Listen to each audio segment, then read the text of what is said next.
All right, good morning, everyone.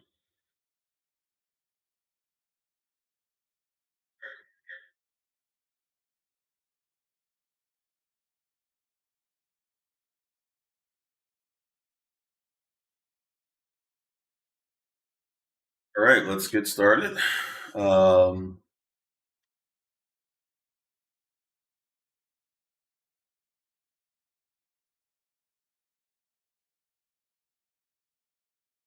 all right, firstly, let's review yesterday's action first, and let's see what we got. All right,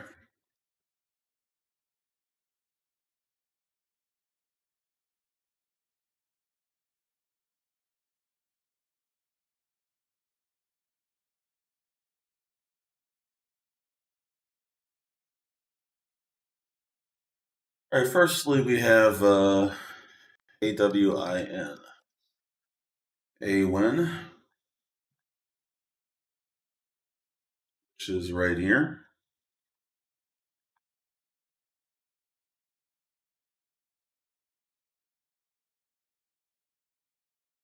Okay.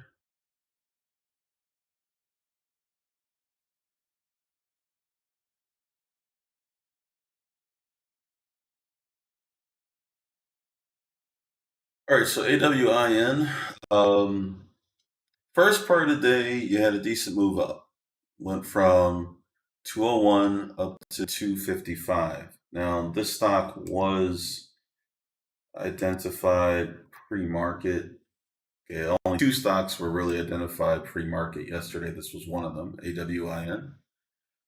So we had a quick move up, move down, and then it turned around, went up some more. Now, after this last big move there, the rest of the action was not so good. I mean, in theory, you could have made some money on this move there, but I would say in principle, that would have been difficult. So, the first part of the day, yes. After the pullback and the resumption, yes. Okay. Then after that, the only thing you had really is a sell off. Now, since this stock is less expensive stock, short selling probably is not your best move, um, but it is a possibility depending on the share's availability to be borrowed. Right. So, short could work, but not necessarily the ideal situation. It's an ideal trend, just not the ideal valuation of the stock or something like that. All right, next up, we have CFRX. This was the second stock that was identified pre market yesterday. This one got halted pretty quick. After it opened, it just went straight up. And then after that, it went straight down. So, not much there. You had a brief moment that maybe you could get in and get out, but even if you did, by the time it got halted and reopened, it didn't really go anywhere after the reopen, then sold off. So after that, nothing else.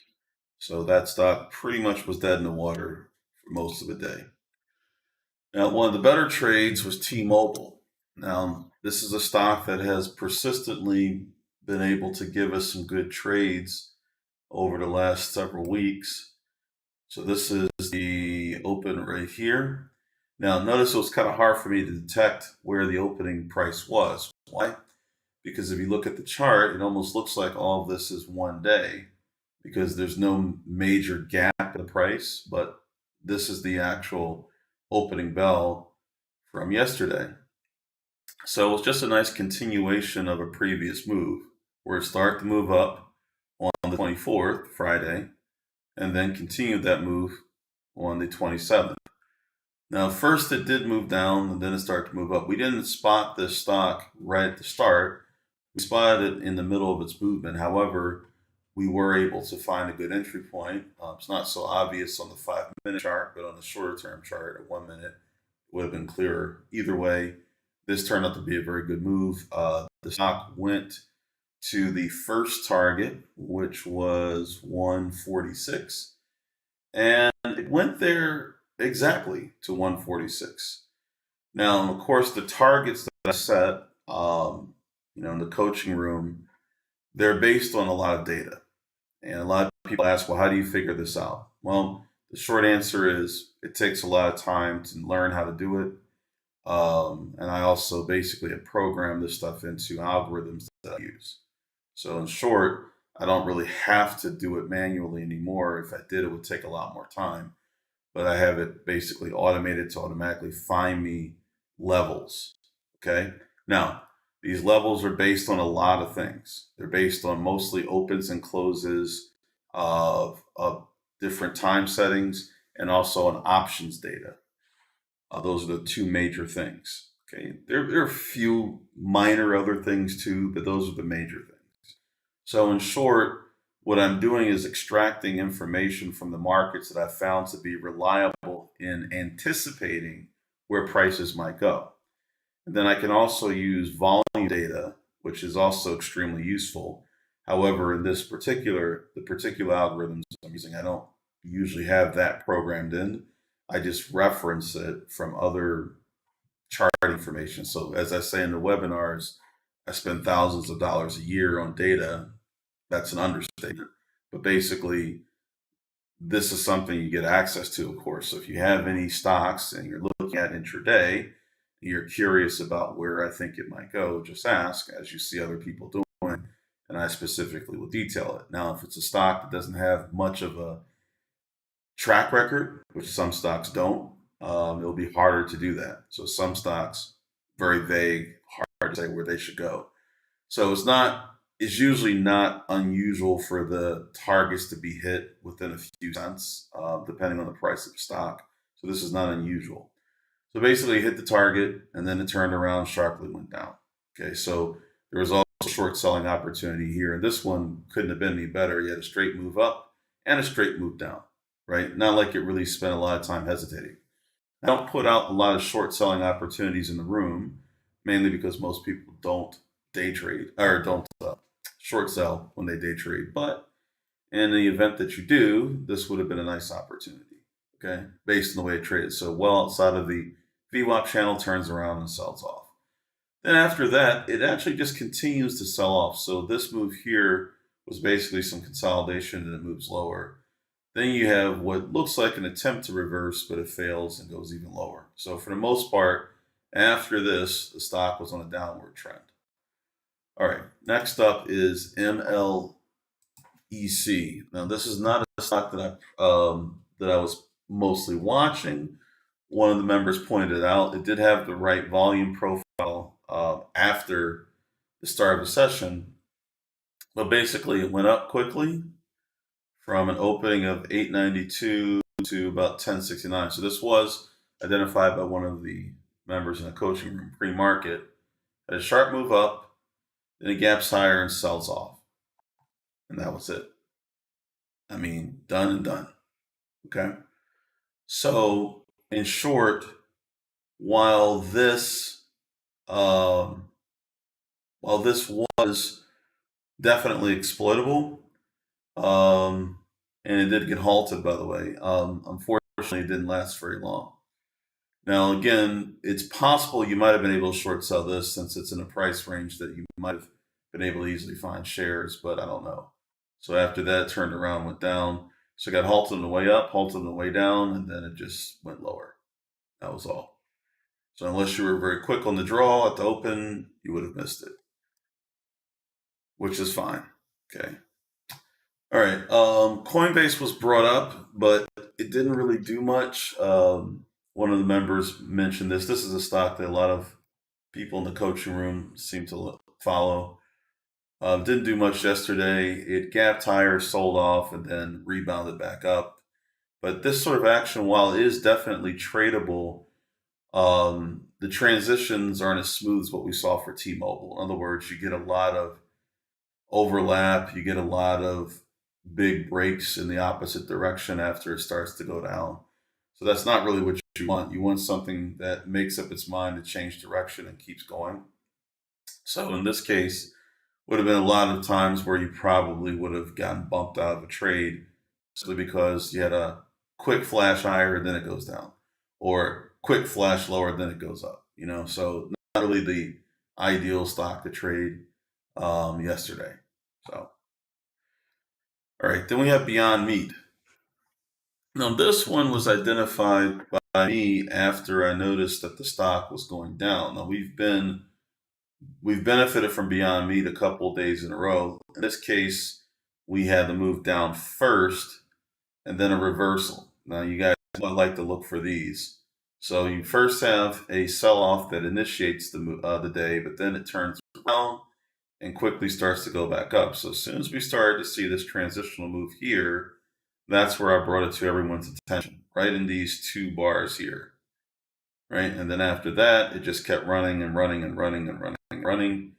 It got through the opening price of yesterday, the closing price of the day before that, and then eventually just topped out here, didn't do any more until the end of the day where it sold off.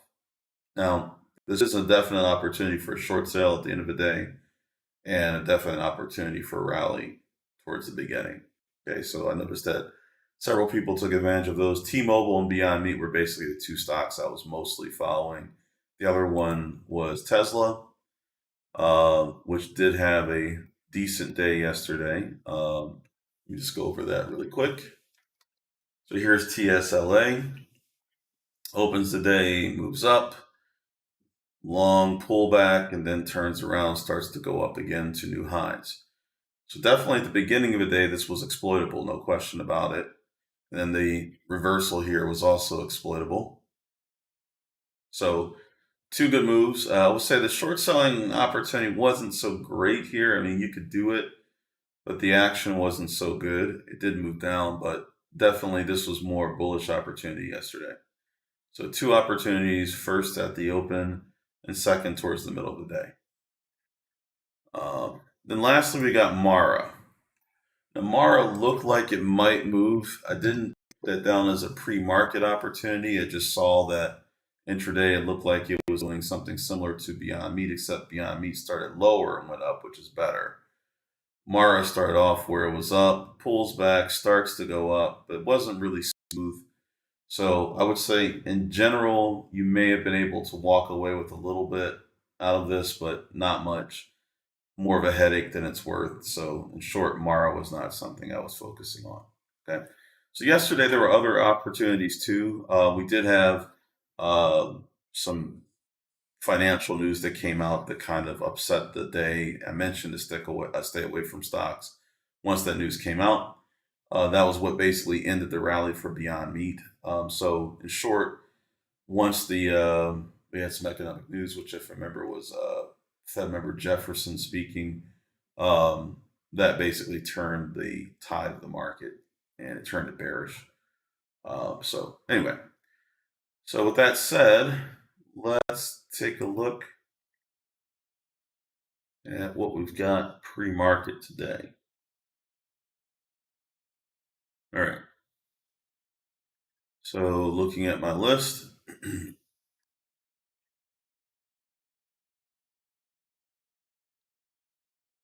see a lot of stocks under $1 that are moving. All right. I see CLOV, which is not under $1, but it's close, moving. But even though it's got 1 million shares and is up 8.7%, the range of this stock is pretty small.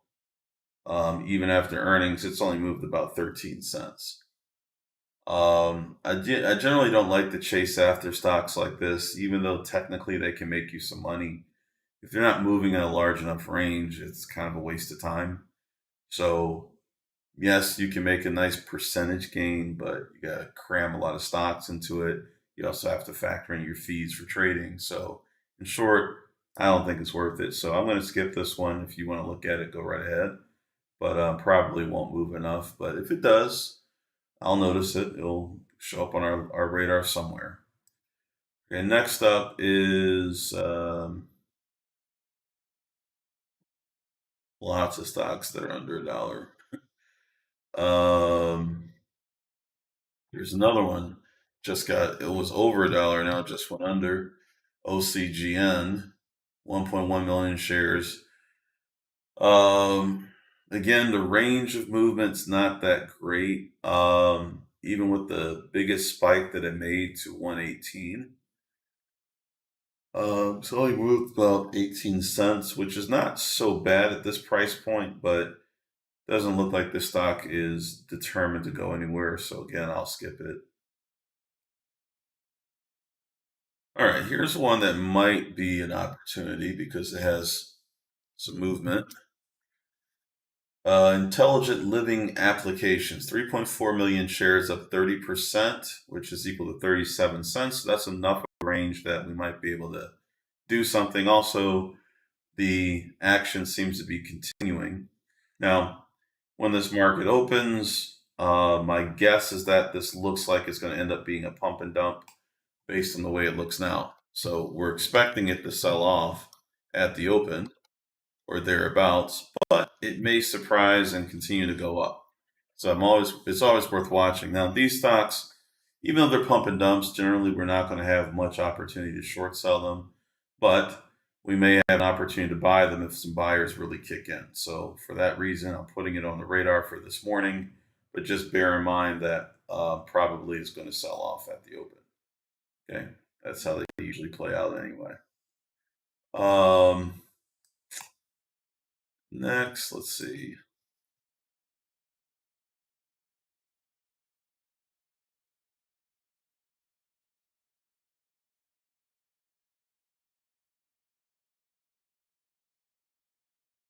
I'll check in a second, Bill.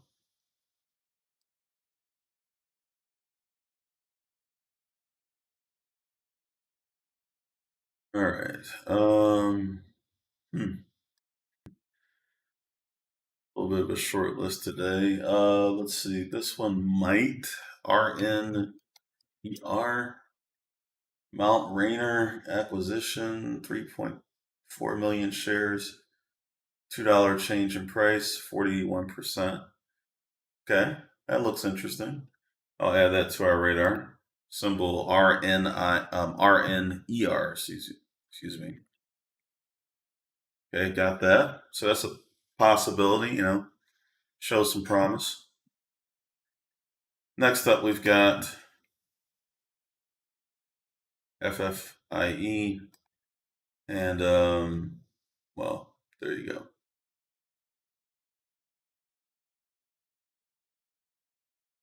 All right, so CDIO. Let's take a look. Right, that's definitely the right look. Not sure how that skipped over my scanner, but it did. But that happens. As I always mentioned, that scanner is not as reliable as I want it to be. But yes, good spot. Bill, 13.3 million shares, up 132%. $1.78, that is a winner. And that actually looks like it may go up. Okay. Now the difference is I don't have the ability on the current platform to show pre-market stuff. On the new platform, we should be able to. But we can see the activity here on the level 2. Now, what's important to note about this is what makes the difference between a stock that probably is going to do what we want and one that's not is how it performs pre-market. Generally speaking, pump and dumps usually look like they're going to dump. They go up first, then they either flatten off or they start to drift lower before the opening bell. And then when the market opens, they show they're up a high percentage, but when you look at their activity, the way they're trading, they look like they clearly peaked out earlier. This stock, however, looks like it's still pushing new highs into the open. Now, when it opens, it probably is still going to get pushed back and forth for a while. But if it really wants to go up, the most likely way to figure it out is that it will stabilize. It will go back and forth probably. It may start to go up first and get knocked back down, but it should stabilize in the first 5 minutes into a clear range and then start to advance. So if we see that, that's what we're looking for. If we don't see that, then be very careful. Any stock that starts to really push to the lower direction early in the start of the day and persists on doing it is a problem. If it just flashes lower at first, sticks around for a little bit, and then starts to go back up, that's even better in my opinion. I prefer it goes down a little bit first and then starts to head back up, showing clearly that it tried to go down, but buyers were there to pull it back up. But if the stock just keeps drifting lower or keeps pressing lower, then it's probably not going to advance. So this one looks like a good one, good spot, Bill. So we're going to add CDIO. Now, if you guys see any other stocks that are NASDAQ stocks trading high volume, clear volatility, clear range of movement, let me know. It doesn't have to be 141%, but as long as it's moving, let me know if you see anything. I'm going to scroll through my list. Now, SIDU is a mover, but the problem with it is that it's under $1. We do not ever trade stocks under $1. So that is out of the question. Generally, I don't like to trade stocks near $1 either, but sometimes they're really good movers. So I don't ever want to give up an opportunity if it's there, no matter what price the stock is. Now, I did shorten this list. May have an opportunity to republish it this morning before the opening bell, but I shortened the list. I went over RNER and added it to our list. I looked at Clove, but Clove did not look like Bruce. It's moving enough. So RNER is already added, and CLOV, Clove, not moving a large enough price range to really make it look attractive to me. Wish, I'll probably have to dump this off the list. It's still trading good volume. My suspicion is that this stock is probably going to become a big mover up at some point in the future. But for now, it's losing price. The volume is still there. So Wish, maybe later, but it's under $1 and it's staying under $1 for now. So don't really have much. All right, so we're going to definitely watch CDIO at the open. That's our best contender right now for potential move up. All right, folks. Other than that, I don't think we've got anything else, unless you guys see anything before I go. But about to jump into the coaching room and review yesterday's trading activity, as well as look at some thoughts for going into the day. Now, for those of you who are not necessarily members of our service, we do this broadcast where anyone can watch it. Be sure to check out fundertrading.com, our website, to learn how we fund traders. Otherwise, for everyone else, I will see you in the coaching room in about 2 minutes. All right. Have a good one, folks.